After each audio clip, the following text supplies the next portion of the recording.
Okay, so today we're pulling back the curtain a bit on Iran. You know, it's a country that's always making headlines, constantly in the news cycle, but actually getting a really deep, nuanced understanding of what's happening inside Iran, the internal dynamics, that often feels just out of reach. Right. It's complex. Exactly. So for you, our listener, we're doing one of our tailored deep dives today. We're going to try and navigate that intricate web of control, dissent, and strategic vulnerabilities that seem to define the Iranian regime right now. Yeah, and our mission here basically is to take a whole range of recent source material articles, human rights reports, some think tank analysis, and really synthesize it. Okay. We want to shed light on the regime's methods of control, which are pretty sophisticated, how it's reacting to all this external pressure, and maybe most importantly, how all of this is impacting the people living there. The goal, like always, is just to pull out the key insights, maybe some surprising facts, and lay out the factual content from these sources as impartially as we can. We're not taking sides, just reporting what the sources say. Absolutely. Think of this as your personalized shortcut. A way to get genuinely well-informed on a topic that's, frankly, critical for understanding global events, but also just incredibly complex. So, okay, let's start unpacking this. Right. One thing that comes through really consistently in the sources we looked at is this fundamental truth about the Iranian regime. It seems to be, well, deeply unpopular. With a large majority. Yeah, among a significant chunk of its own people, both inside Iran and, in the diaspora too. Many people, especially maybe older generations who remember 79, they see it as a kind of clerical hijacking of the People's Revolution. That phrase comes up a lot. It does. And what I found particularly insightful looking through these sources is how they draw this direct, almost unsettling line of continuity between the current regime and the Shah's government before it. Right. That comparison is stark. They're often described as like extensions of each other or two sides of the same coin. Yeah. Especially when it comes to the dictatorial tendencies and this very specific kind of ethnic chauvinism. The Persian supremacy aspect? Exactly. The sources linked us even to the name change, from Persia to Iran, meaning land of the Aryans, which is apparently influenced by 1930s Germany. Yeah. It suggests this long cyclical history of repression that continues despite all the revolutionary talk. And it's precisely that deep unpopularity combined with, constant external threats that makes the regime's sheer longevity so fascinating to analyze. How has it survived for so long? That's the question, yeah. Well, the sources we've reviewed pin it down to what they call a complex network of surveillance system capabilities. And it's a system that's described as incredibly adaptive. It ranges from highly sophisticated tech to methods that are extremely basic, very simple, but still profoundly effective. Okay, so let's break that down to the tech side first. Sure. The technological pervasiveness is, genuinely chilling, according to these reports. One person interviewed put it very succinctly, saying, "Your phone is like a cop and almost always against you." Wow. That's a stark way to put it. Isn't it? And it's not really hyperbole. It's the daily reality described. The regime uses cameras everywhere throughout the streets and public places, constantly monitoring. But beyond that, they apparently have sophisticated ways to hack smartphones, getting SIM card codes, listening to conversations, reading texts, even accessing deleted content. Even deleted content? That's what the sources claim. Plus, widespread facial detection using photos from social media, strict filters on apps people use every day, like WhatsApp and Instagram, and of course the big one, widespread internet blackouts or slowdowns. We've seen reports of those, definitely. Yeah, they did it for 4 months after the Jinnah uprising. That's the protests after Mahsa Amini's death. And they apparently do it consistently, like Friday shutdowns in Zahedan. It's about total digital control. So it's not just the tech, though. You mentioned basic methods, too. Right, exactly. It's not all high-tech. The regime relies heavily on human intelligence, creating what some sources call a panopticon effect. Panopticon, like the prison design. Precisely. That feeling of potentially being watched at all times, even if you weren't. They achieve this by deploying plants or undercover personal agents in almost every kind of everyday setting you can imagine. Like where? Mosques, universities, even seemingly tight-knit groups like labor circles or student associations. And here's the really insidious part, according to the reports. Okay. These aren't always, direct government employees. Often they're described as local people who've been coerced, intimidated, or threatened into cooperating, sometimes even close relatives. Relatives? That's devastating. It is. The sources talk about how this tactic has shattered families, completely destroying trust within communities. It leads to this mass fear even in ordinary members of society because you just never know who you can actually trust. And this surveillance even extends into social laws. Think about Iran's compulsory hijab laws.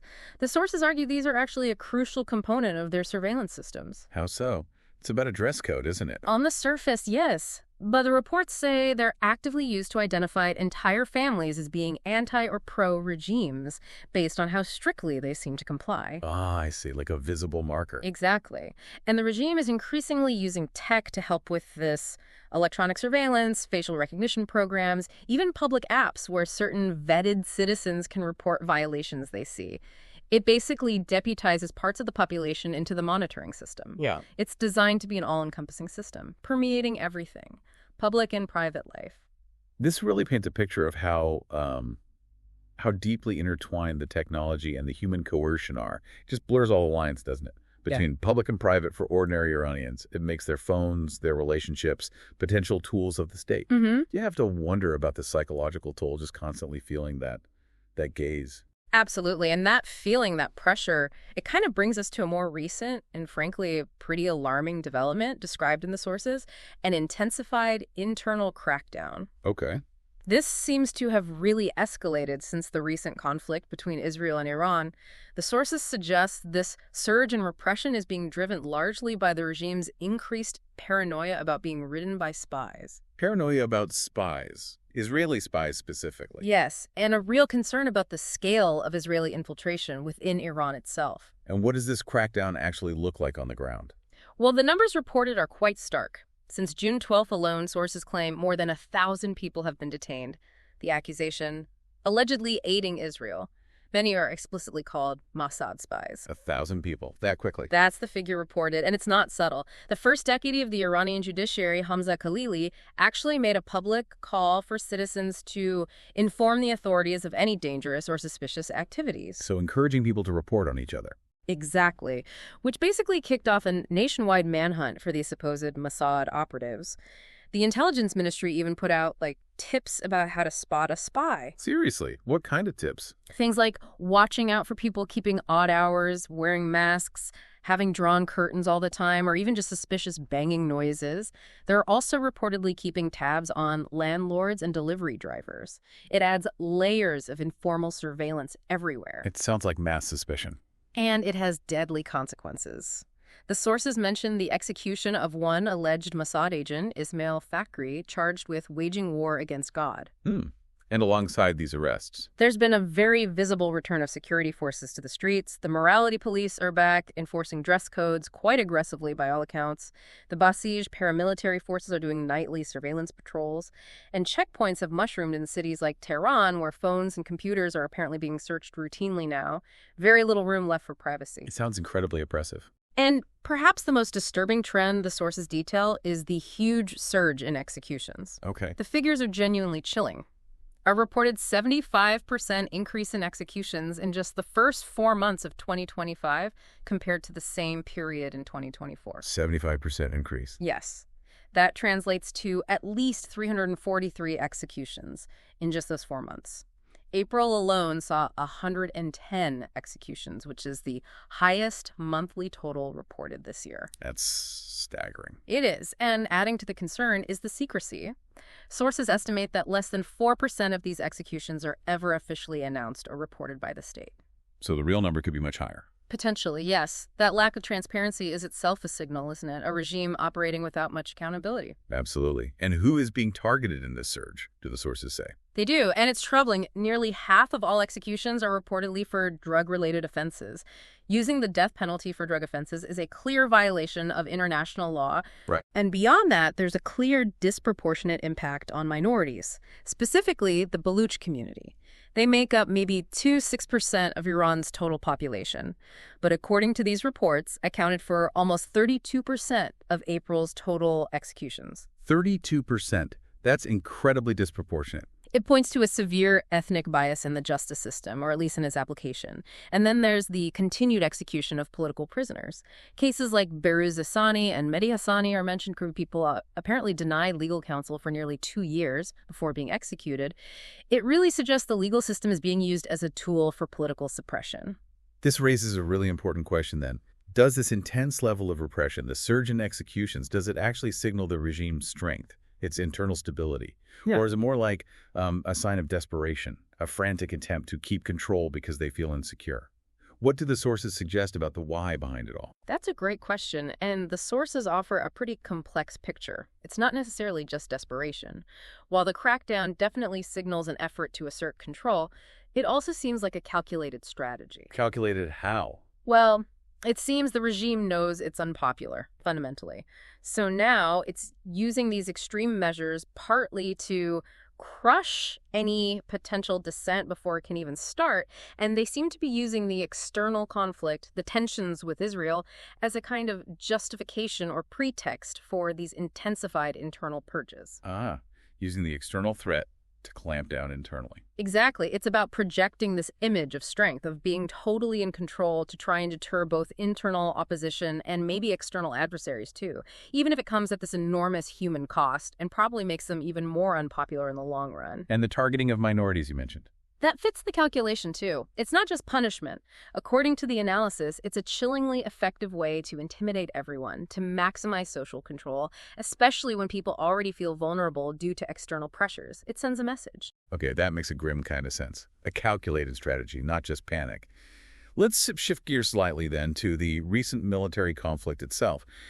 The sources really highlight this as a big deal. Huge deal. The first time Iran had come under sustained foreign attack on its own soil since an 8-year war with Iraq back in the 1980s.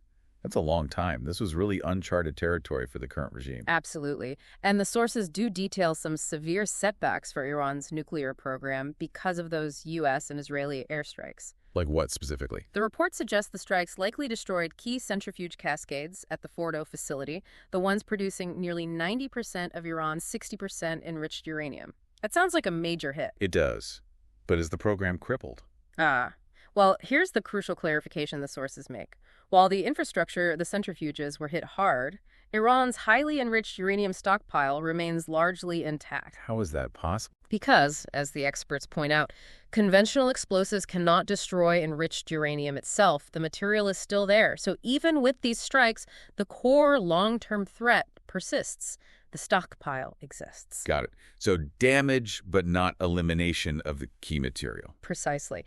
And beyond hitting the facilities, there's also been this reported decapitation campaign targeting nuclear scientists. Right. You mentioned Soleimani earlier. Yes.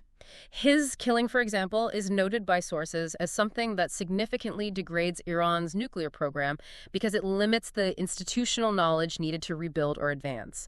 It's not just about equipment, it's about the human expertise. A blow to the brain trust, essentially. You could put it that way.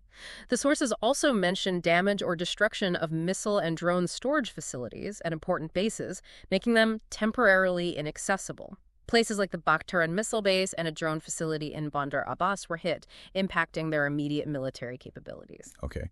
And this ties back to the paranoia you mentioned, the infiltration. Absolutely. We can't ignore that infiltration factor, which the sources say clearly fueled that Mossad paranoia. Israeli officials, cited in the reports, apparently claim their Mossad agents managed to smuggle weapons into Iran and even set up an operational base to launch drone strikes from inside Iran, hitting missile launchers near Tehran. Wow. If true, that's an incredible infiltration. Exactly. And whether entirely true or not, the claim itself and the regime's apparent belief in it is a major source of anxiety for them. It highlights a critical vulnerability. And yet, despite these major setbacks, these severe security breaches, this intense external pressure, the experts quoted in our sources also point to this surprising, maybe unexpected resilience within the regime. That's the paradox, isn't it? Yeah. They note things like the leadership held, the streets stayed quiet, and crucially, the system proved again that it's built not for popularity, but for survival.